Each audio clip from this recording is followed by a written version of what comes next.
For my self assessment, the project I chose to do was Project 5 Flex Tape. I made a little concept map to help me say what I want to say. I chose that project specifically for a couple of reasons. On my concept map, I'm going to talk about my previous submission, my final submission, my strengths, my weaknesses, my honest opinion on the project, and what I learned. So for my previous submission, I gave myself a 7 out of 10. A 7 because I did enjoy the material. I did not stop. As I started at the beginning, there was not a moment where I froze up and had to redo a submission or lost my train of thought. I steadily went through the source message from beginning to end. However, I wasn't very confident in myself. I was very nervous, and you could see that on my face the whole time. There was a big lack of eye contact. I was glancing to the side, looking at the video, trying to stay on track with him and make sure I didn't miss a beat. And there was sloppy form with that because I wasn't looking at the camera like I should have, as if I was talking to someone. I was looking at myself, and then I would look at the source message, and then I would look back at myself, and it caused a normal sign of FLEX to turn into like this, where it's XX or XT or what even did you just sign? There were a couple unrecognizable signs, moments where he says, just cut, peel, stick, and seal, and I would do cut, a semi peel, maybe a stick, and instead of seal, I did repair. And watching it, I'm disappointed in myself because that's not something that I would want to give to someone who's relying on me to accurately translate a message. A lot of my strengths in this project is the fact that I was detail oriented, I was organized, and I wasn't afraid to ask for help. There are a couple students in this class that have helped me like through the whole semester. I would message them and go, hey, can I show you this sign? Or hey, what do you think about this? I would talk out loud with them. So shout out to y'all. You know who you guys are. A couple of my weaknesses, the most important one that I want to bring up is being anxious. I stress very easily, and at least with this project, there was a lot of signs I didn't know how to produce. And it was a fast-paced material that I wasn't sure I could keep up with. And I remember growing up and seeing these commercials, and I never once thought one day I would have to translate it. So that was just a big, oh my goodness, now I'm here. How am I going to handle it? My redo submission. I first started off by backing up my screen. All of my projects have been super, super close like this. For this final one, I backed up and I gave myself more of that 3D signing space in front of me, to the side. I could move my arms to show the exaggeration, and it really, really helped. My non-manual signals were stronger. Eyebrows up, eyebrows down, leaning forward, opening my mouth when I needed to, using my hands not just for emphasis, but for accurate production of signs. I was more confident in the material because I had a longer chance of working on my gloss. And I mean, honestly, asking other people for help, saying, hey, I'm trying to say Phil Swift from Flex Tape. Does this make sense? Finger spell, da da da da, the sign from Flex Tape with my tagged, with my flagging. Does that make sense? How would you do it? What do you think? There was a couple of times where I would video chat one of the students in our class and say, hey, watch me sign this. What do you think I just said? And you could see with my final submission that I actually took the time to master my own gloss before submitting it compared to my first one where the nerves took over. My facial expressions were really controlled when I needed to be exaggerated in something. It wasn't like, oh, I'm exaggerated now, let me do it. It was, I'm working up, oh, I'm exaggerated, okay, let me come back. It was very professional in the way that I handled my face throughout the whole thing. I maintained my composure from start to finish. Like in the first submission, I didn't stop halfway through.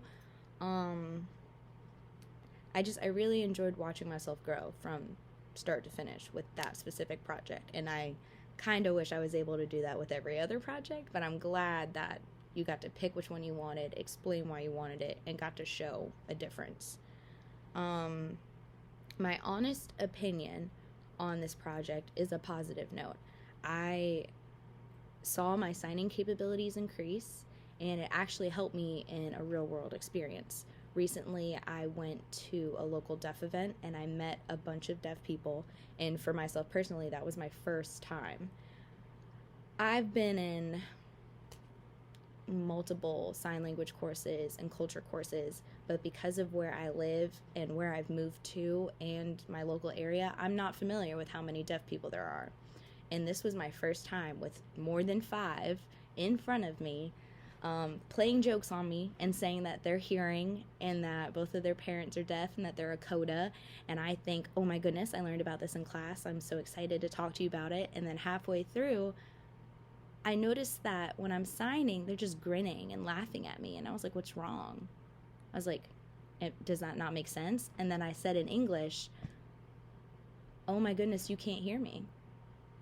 And they started laughing, and then they ended up telling me that they are profoundly deaf and that they would never be hearing even if they had the chance, and that they loved the look on my face when it finally clicked.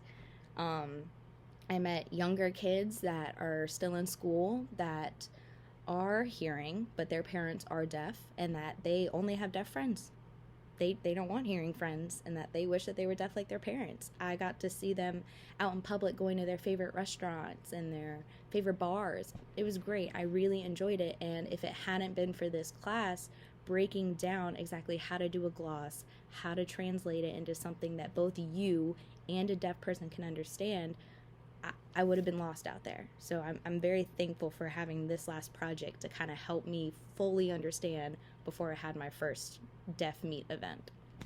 I thoroughly enjoyed the process of this project because I am so detail oriented. Having that guide from Miss Weaver, it really helped me look forward as to what I'm supposed to be doing and how I'm supposed to lay it out. Another thing that I was shocked by was how many miscues I actually had. When you go back and you watch your first project, you're like, okay, well, clearly, I missed the E in flex. I did FLX. I forgot a E. Okay, yeah, that's a miscue, but that's a lexical omission. I totally forgot a letter.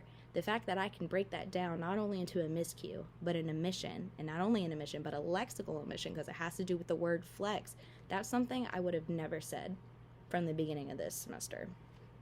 I was also shocked that you can have so many miscues, but you can still get through a production of something and someone can kind of infer what you're trying to say, even though there's so many miscues. That, for me, just, wow. What I learned from this is that I know more than I thought that I did, and what I mean by that is, with my last example, I can have so many miscues in something, and I can still figure out what someone is trying to say. I know this is going to sound weird, but I think I can understand watching someone sign and in a way kind of guess what I think that they're trying to say to me compared to me hearing something in English and trying to create a sign. I understand that with interpreting, I need to be good at both. But as of right now, as someone who is still going into classes and is still trying to learn the best way, I thought that was shocking for me. I would have thought me being a hearing person, hearing English and going, okay, I can write all this out. I'll figure out signs. I'll see what would be best. But for me, at least being with a person, a deaf person, and sitting in front of them and watching them sign and me saying, I think I understand, but wait, do it again, do it slower. And then I start guessing the word of, like, one sign I learned was COVID. That might not be the best production of it. I can't remember at this moment, but they kept doing it over and over and over again. And I watched them do it, and I watched them talk about being sick and having trouble breathing, and one person going to the hospital, and I just walked up, and I was like, I'm sorry to interrupt, are we talking about COVID? And there was no English speaking at all, and it's because I inferred on little signs I did know, and I put 2 and 2 together, and they loved it. They're like, oh yes, come in this conversation, tell me what you think we said, all this other stuff. This project was definitely something that helped me as an individual from where I started to where I am now. So